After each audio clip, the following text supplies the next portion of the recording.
Hello everyone. So, magandang umaga. So ngayon, magpapasokan na. Meron lang akong i-share. Magpapasokan na is coming June 16. Ngayon ay bilang mga mommies and daddies ay mamimili na naman tayo ng things sa school. Lahat ng gamit na need ng estudyante natin. So, may tips lang ako para maka-minus gastos tayo. And alam mo yun, yung mga last year kasi, yung mga nakarang taon ay hindi naman nagamit or hindi naman naubos yung mga notebook at iba pang gamit sa school. Hindi naubos yun nila hanggang matapos ang school year. So ngayon, as a mom, kasi mahirap talaga budget, so kailangan natin maging practical.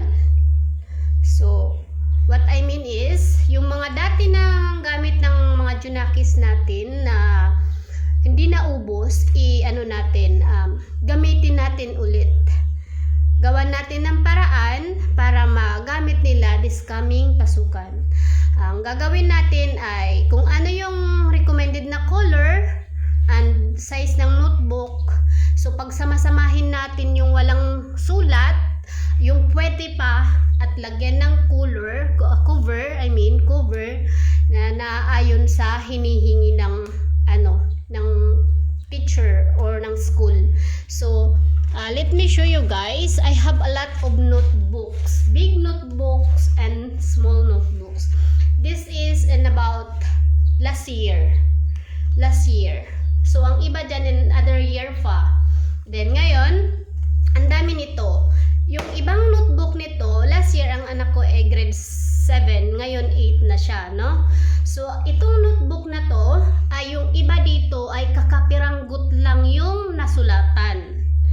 So karamihan dito ay magagamit pa talaga. So as a mom, dahil nagtitipid tayo, ito ay atin tatanggalan ng hindi na nagamit, yung tipong scratch paper na.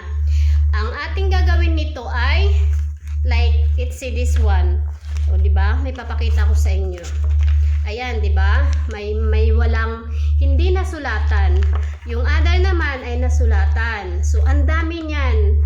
Each of notebook. Ayan, napakarami pa niyang pwede magamit. Ayan, let's say ito, di ba? Yung cover lang yung nawala. Pero marami pa siyang pwedeng sulatan. Pare-parehas lang naman yung size niyan. Ito. Ayan. So, ang gagawin natin nito ay tatanggalin natin to. Kung okay pa, tatanggalin natin to. Itong mga cover niya, isi-separate natin. Then, ito itatapon na natin. Yung may mga sulat. Yung nagamit na. Tapos, kukuviran natin, let's say, pink or blue, whatever, na ibinigay na color ng school. So, napakarami po nito, napakarami as in. Kasi last year, maraming ibinigay ang school na notebook. I think is 8 big, small, etc. Madami. Ngayon, binili ko lahat yun. Kasi ang gusto ko ay pag hiningi at kinailangan nandyan na. So, hindi naman nagamit. Pero wala namang problema yan ngayon kasi yun nga ang sabi ko ay i-recycle natin siya. Papalitan natin ng cover, lalagyan natin kung anong naaayon sa kulay at kailangan. And yung nagagamit, ayun yung pagsasama-samahin natin. Wag na natin wag na natin bilangin kung ilang pages. Basta enough lang na hindi siya makapal, hindi man siya manipis. Yung tipong magiging enough sa buong school year. Kasi talagang hindi siya nauubos, masasayang lang at saka mapapagastos ka lang kung hindi mo siya re-remedyuhan. Ika nga, kailangan maging wise ka rin, remedyohan mo yung kailangan remedyohan ngayong pasukan. Para yung bibilhin natin at gagastusin natin ngayong pasukan ay yung mga sira ng gamit like uniform. Kung hindi naman kailangan magpalit ng uniform, yun pa rin. So, Kung okay pa naman yung uniform ng Junakis nyo, ngayong pasukan, so yun na rin yung gagamitin natin. Pero kung hindi na, like sira na or hindi na talaga, hindi na kaaya-aya, so magpalit na lang na tayo. At saka yung shoes, ganyan-ganyan. So at least makakaminos tayo ng gastos. Diba? Kasi ang hirap talaga sa bulsa. Ang hirap sa bulsa na alam mo yung bibili ka ng marami and then the end of year, hindi naman nagamit. So, kung meron pa kayo dyan, yun lang ang masasabi ko ay recycle natin, maggawa tayo ng paraan para magamit natin ng maayos yung mga natirang gamit ng anak natin. Kasi as in talaga guys, imagine mo ilan tong malaking big notebook. 1, 2, 3, 4, 5, 6, 7, 8, 9. 9 big notebook ito, 'di ba? So, ito yung mga last year pa na nagdaang taon na hindi lang nung nakaraang taon ha, na mga notebook. Nagsasama-sama na to. Yung iba maraming sulat, yung iba walang sulat, ganyan-ganyan. Kasi hindi naman totally yung buong pages na yan ay nagagamit. So, ito, so ang dami nun, 'di ba? Kita nyo ang bilang, ang dami. So, i-recycle natin 'yon. Ito naman yung small notebook na ginamit ng aking anak. Ito ay may kasamang spiral kasi yung mga nakaraang last year pa nga, 2 year ganun. Ayan, mayroon siyang spring. So, tatanggalin natin yan, yung spring na yan. Tapos, papalitan natin to. Tatahiin lang. Tanggalin natin yan, tahiin natin ng panibago, gawa natin ng paraan para tayo makaminos ng gastos. Ayan. Ang dami po talaga. Like, yung nag-iisa lang yung anak ko. Kahit nag-iisa yan, kailangan natin maging practical nanay. Kasi ang hirap. So, yung mabibili natin ito, yung kukunti lang yung kailangan, yun na lang bibili natin. At least nakaminos. 1. So, ilan to? 1, 2, 3, 4, 5, 6, 7, 8, 9, 10. So, 12 to. 12 pieces to na notebooks.